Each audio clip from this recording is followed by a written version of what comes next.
Quelle grâce d'être à nouveau avec vous dans ce programme de 15 minutes de grâce et de vérité où nous aurons la grâce d'entendre l'Évangile à travers le pasteur Marc Labonté. C'est merveilleux d'être ensemble et nous allons pousser des cris de joie en louant le Seigneur. Alléluia.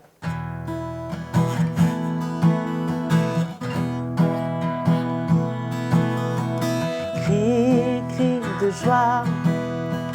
Crie, crie de joie, le Seigneur t'a donné la victoire.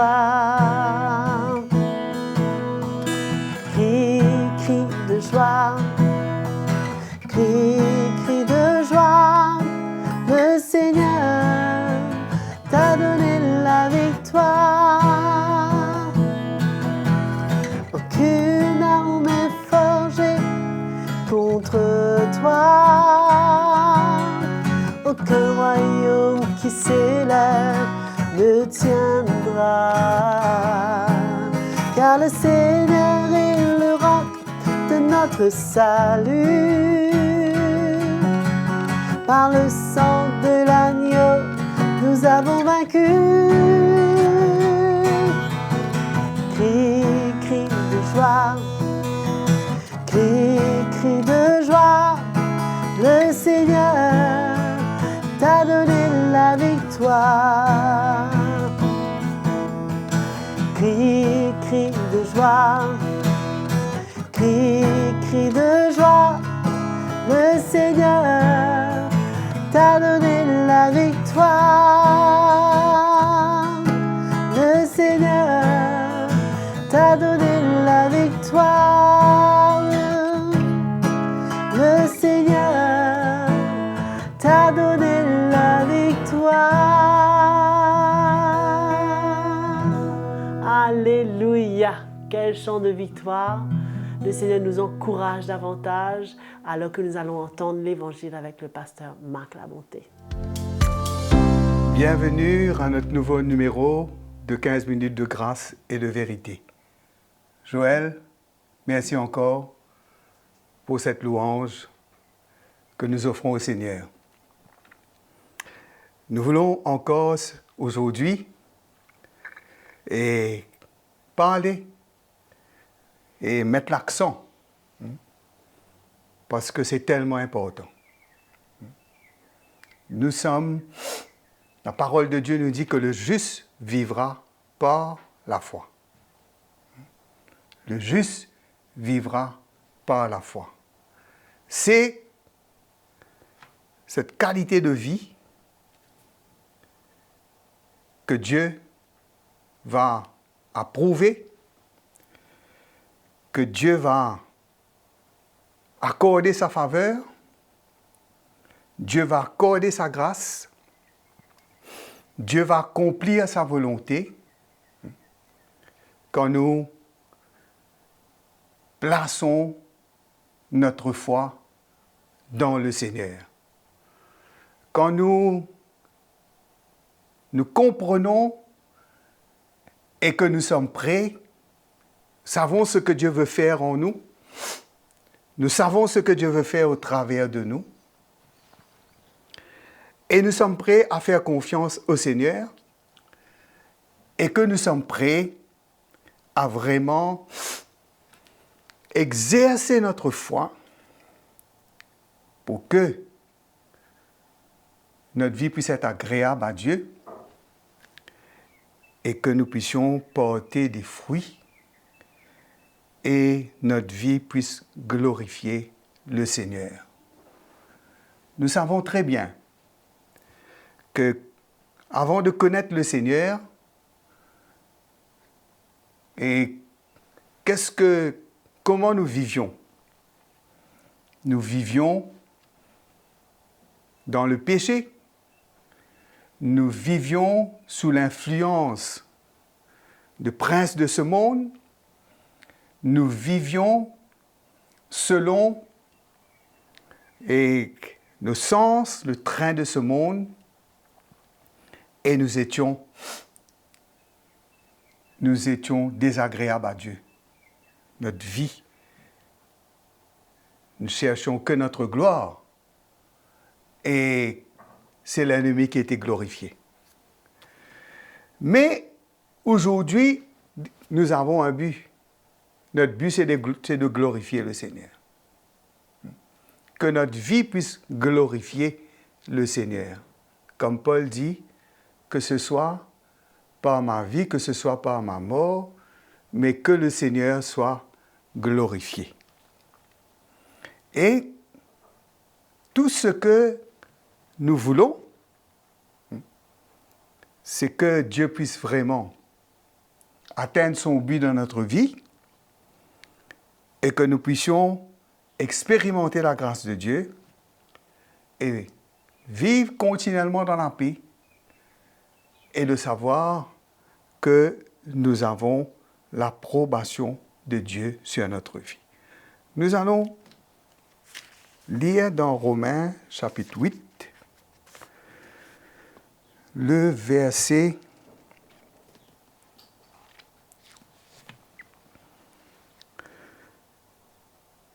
5. Ceux, en effet, qui vivent selon la chair, s'affectionnent aux choses de la chair, tandis que ceux qui vivent selon l'esprit s'affectionnent aux choses de l'esprit. Et l'affection de la chair, c'est la mort, tandis que l'affection de l'esprit, c'est la vie et la paix. Car l'affection de la chair est inimitié contre Dieu parce qu'elle ne se soumet pas à la loi de Dieu et qu'elle ne le peut même pas. Or, ceux qui vivent selon la chair ne sauraient plaire à Dieu. Pour vous, vous ne vivez pas selon la chair, mais selon l'esprit, si du moins l'esprit de Dieu habite en vous. Si quelqu'un n'a pas l'esprit de Christ, il ne lui appartient pas. Voyons que ceux qui vivent selon la chair ne sauraient plaire à Dieu. Il est impossible de plaire à Dieu si nous vivons que pour nous-mêmes, nous vivons que pour accomplir les désirs et les passions de notre chair. C'est impossible. Nous ne pourrons pas avoir l'approbation de Dieu. Nous ne pourrons pas, parce que la parole de Dieu, parce que là, il nous est dit au verset 6, « Et l'affection de la chair, c'est la mort, tandis que l'affection de l'esprit, c'est la vie et la paix. » L'affection de l'esprit, c'est la vie et la paix. Quand nous cherchons l'affection de l'esprit, c'est quand nous cherchons à faire la volonté de Dieu. Quand nous cherchons à plaire à Dieu. Quand nous cherchons à ce que Dieu soit glorifié, à ce que sa volonté soit faite, c'est ça l'affection de l'esprit. Et c'est là, parce que l'affection de l'esprit, c'est de faire mourir les désirs de la chair, c'est faire mourir les désirs de la chair. C'est par l'esprit, vous faites mourir les désirs de la chair, vous vivrez. Non? Si vous vivez selon la chair, vous mourrez, mais si par l'esprit, vous faites mourir les actions du corps, vous vivrez. Voilà que l'affection de l'esprit, c'est faire mourir les désirs de la chair par l'esprit, afin que nous puissions vivre pour le Seigneur, afin que vraiment notre vie soit conforme au cœur de Dieu, afin que nous puissions plaire à Dieu, que nous soyons vraiment des fils de Dieu, parce qu'il va dire que tous ceux qui sont conduits par l'Esprit sont fils de Dieu. C'est là que nous allons grandir et de plus en plus ressembler au Seigneur et avoir cette attitude de foi dans notre cœur où nous voulons accomplir la volonté de Dieu et non pas notre propre volonté, afin que Dieu puisse être glorifié au travers de notre vie. Et c'est ça, je crois. C'est ça qui est important pour nous. C'est comme cela que nous aurons l'approbation de Dieu dans notre vie. Allons ouvrir notre Bible dans 1 Corinthiens, chapitre 9.